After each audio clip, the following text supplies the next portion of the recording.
Salve a tutti ragazzi, buongiorno e bentornati in questo nuovo video dove faremo il pagellone di Napoli Rangers di ieri finita 3-0. Andiamo subito a dare i voti a tutti i titolari che hanno giocato, le riserve che sono entrate dalla panchina e un grande voto a Spalletti perché quest'anno come gestione della rosa secondo me siamo già abbondantemente nel 10 pieno, per come la vedo io. Anche ieri con il turnover che ha cambiato degli elementi e sta tenendo tutti quanti sul pezzo, cercando di dare minutaggio e continuità a tutti i giocatori in rosa, a parte qualcuno tipo Zanoli e Zerbin che sono entrati ieri, che hanno avuto poco minutaggio, ma purtroppo hai gente davanti che diventa insostituibile. Comunque, scusatemi per la voce, ma dopo 2 giorni di influenza sono ancora mi sto ancora rimettendo pian piano. Andiamo nei voti. Meret 6,5. Chiamato in causa poche volte, un paio di interventi, forse quello lì sul tiro dalla destra deviato dal nostro difensore che ci ha messo la manona e l'ha mandato in calcio d'angolo, ma per il resto chiamato in causa poco e niente. Meret 6,5. Di Lorenzo un altro 7 pieno, è un terzino, è un mediano, è un centrocampista interno. Ieri a volte si trovava addirittura dietro la punta, quasi in posizione di trequartista.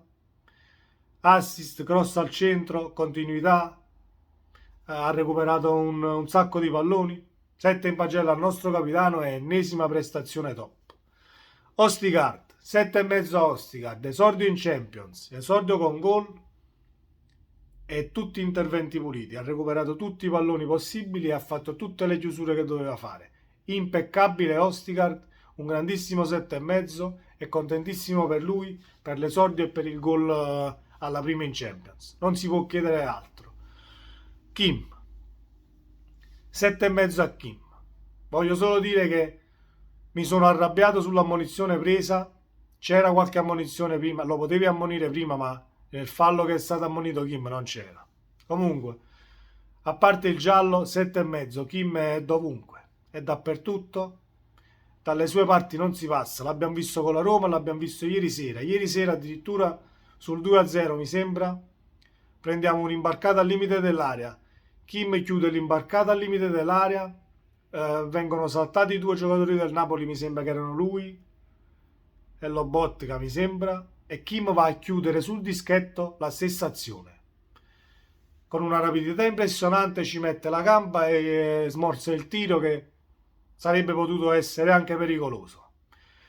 È un giocatore a tutto campo, colpi di testa, a livello fisico non lo passi, te lo trovi avanti ad impostare l'azione se siamo chiusi o se Lobotka e Ndombele erano marcati. Non ho più niente da dire per questo coreano perché sembra una macchina, o lo è, chi lo sa. Comunque 7,5 a Kim. Mario Rui 7 in pagella. Ennesimo assist al bacio per il 2-0 che in tuffo Simeone ha insaccato. E poi una partita con tanto cuore, tanta voglia di contribuire alla vittoria del Napoli, a grandissime chiusure e per 90 minuti comunque è sceso sulla fascia a farsi vedere in continuazione, sovrapposizioni. E come Di Lorenzo ieri si trovava anche a volte a fare l'interno di centrocampo. Sarà stato per il modulo che ieri ha voluto portare Spalletti, dopo ci arriviamo quando diamo il voto a lui. Comunque Mario Rui 7. Ndombele 7,5 a Ndombele, un calciatore che mette minutaggio e trova continuità partita dopo partita. Ieri ha fatto un grandissimo match, anche con la Roma mi è piaciuto, solo che con la Roma forse ha influito di più la condizione fisica perché ha dovuto correre di più, essendo una partita chiusa e meno spazi. Comunque ieri Ndombele ha fatto una partita esagerata, recuperi palla, calma olimpica come Anguissà, palla a terra, si gira attorno, vede il compagno e poi si prende sempre la punizione quando il Napoli è in difficoltà e devi prendere una punizione al centrocampo per rifiatare. Ndombele è il calciatore giusto, grandissima prestazione ieri, peccato per quella traversa perché sarebbe stato un grandissimo gol sul tacco di Di Lorenzo. Comunque, Ndombele 7,5. Lobotka 7,5 anche a Lobotka. Lobotka è diventato il metronomo del centrocampo. Non sbaglia un pallone, recupera anche in fase difensiva, a volte te lo trovi in area di rigore a dare una mano a Kim e ai due centrali, a fare qualche chiusura laterale quando il terzino è avanti, scala lui. Niente da dire, Lobotka ha un'intelligenza tattica e i piedi che sono da top player. Tutti quanti potranno dire sì, ma solo fisicamente manca, perché comunque un centrocampista, se era un po' più alto e un po' più largo, forse era meglio per il ruolo dove gioca lui. Io dico di no. Io dico che anche nel basket i playmaker sono i più bassi. Alla fine il baricentro basso ti dà più mobilità, ti dà più imprevedibilità e ti muovi molto più rapidamente di uno che è 1,80 per 85 kg, sicuramente. Quindi io Lobotka lo voglio così e me lo tengo così. 7,5 al Lobo. Elmas 7,5. 7,5 perché il primo tempo soprattutto è stata la mina vacante della partita. Non gli potevi cucire un ruolo addosso, non sapevi in che ruolo giocava, lo trovavi dovunque a centrocampo, non ha sbagliato nessun passaggio, che di solito c'è qualche volta c'è un po' di sufficienza da questo punto di vista, ma non ha sbagliato niente, quindi è entrato da titolare, si è fatto trovare pronto, 7,5 a Elmas. Politano, 7 a Politano, una spina nel fianco, primo e secondo tempo. Ha cercato di saltare l'uomo tutte le volte che gli si è presentata l'occasione e l'ha fatto. L'ho visto anche un po' rammaricato alla sostituzione perché forse voleva il gol, voleva la marcatura, ma va bene così. Politano è fondamentale nel Napoli, dal mio punto di vista molto più di Lozano.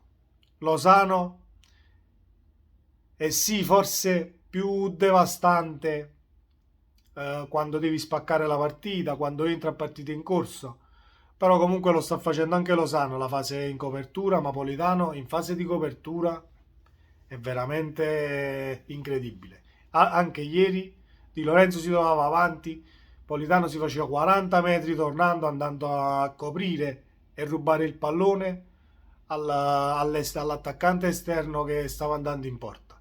E te lo trovi a ricoprire e a raddoppiare con il terzino del Napoli, in questo caso era Di Lorenzo. Quindi copertura e attacco, la doppia fase fatta in maniera magistrale. 7, anche 7,5 a Politano, vai, 7,5. Arriviamo al migliore in campo.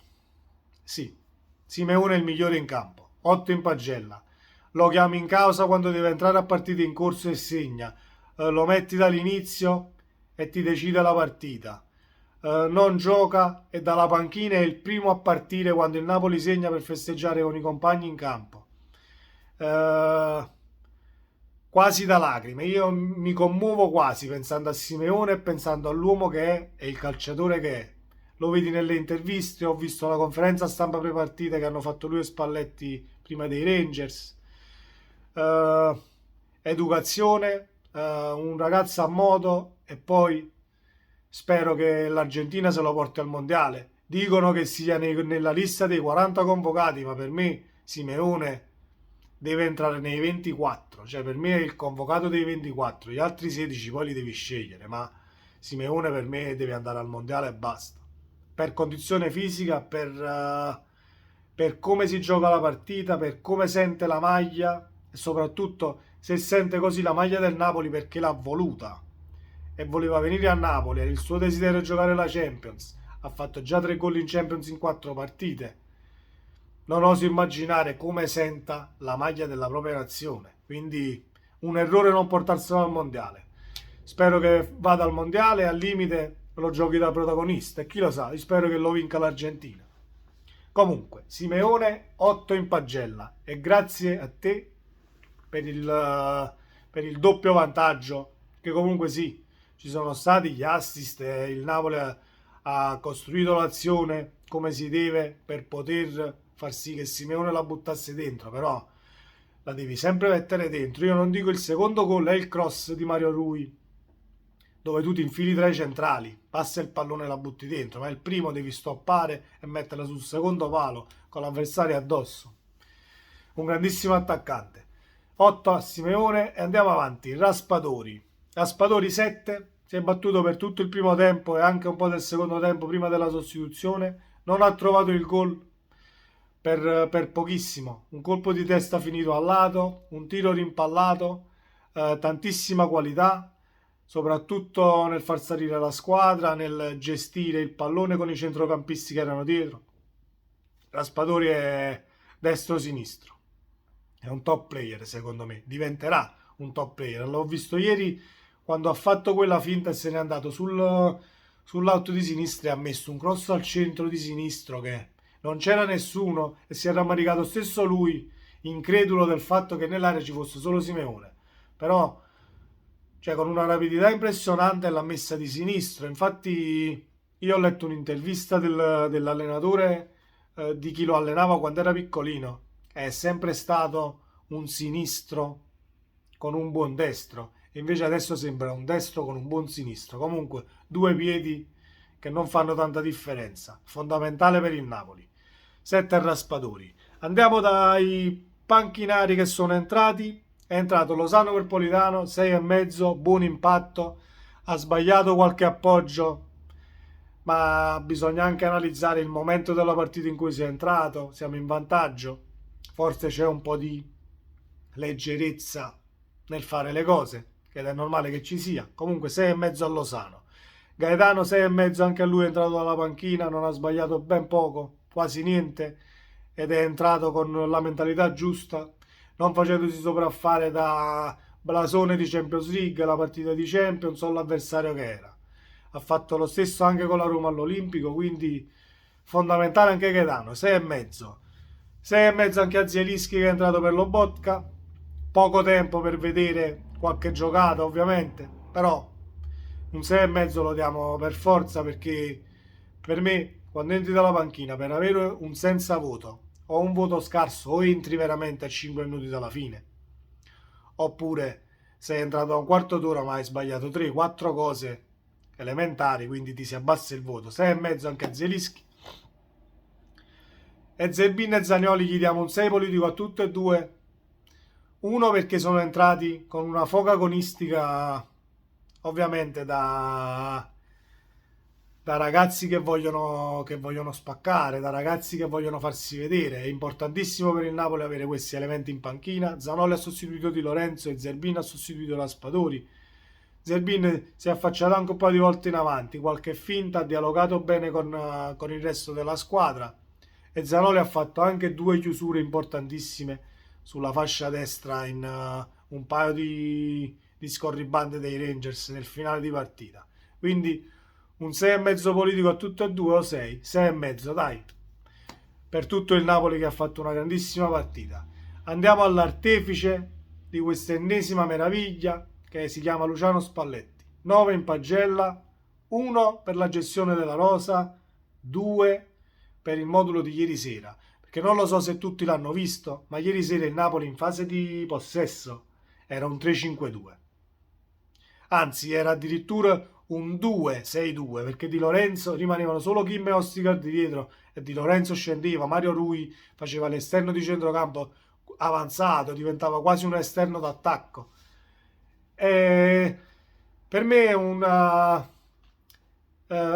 metodo vincente, un modulo non vincente perché il 3-5-2 non mi piace, però gestito così, avendo la possibilità di poter spingere gli esterni, i 2 terzini in avanti, e avendo una copertura a centrocampo sia Ndombele sia Lobotti che sia Elmas, che in fase di non possesso poi tornavano subito a recuperare il pallone, è un'arma in più ed è un modo in più per poter affrontare diverse partite che al limite o la squadra avversaria si chiude o sei in inferiorità numerica a centrocampo e te ne servono 5.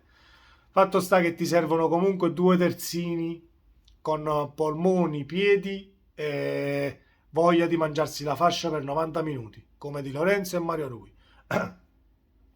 ti può riuscire solo con terzini, ovviamente con terzini così e con centrocampisti che ti recuperano subito il pallone nel momento che lo perdi. Aiutato anche dai calciatori, ma Spalletti comunque la formazione l'ha messa lui e te la devi sempre studiare e devi sempre cercare di mettere una formazione in grado di mettere in difficoltà l'avversario. E finora Spalletti non ne ha steccata una, anche ieri col turnover, quindi 9 in pagella e vai giù. Sono dati di fatto e sì, mi potrete dire i voti sono sempre troppo alti, ho fatto i pagelloni con la Cremonese, col Bologna, sono alti, ma se sono alti è perché il Napoli sta giocando un grandissimo calcio. Saranno bassi quando faremo delle cappellate, speriamo mai, però quando faremo delle cappellate sarò pronto a dare dei voti in base a ciò che hanno espresso in campo. Ragazzi, questo è il pagellone, sempre Forza Napoli e ci vediamo nel prossimo video. Ciao!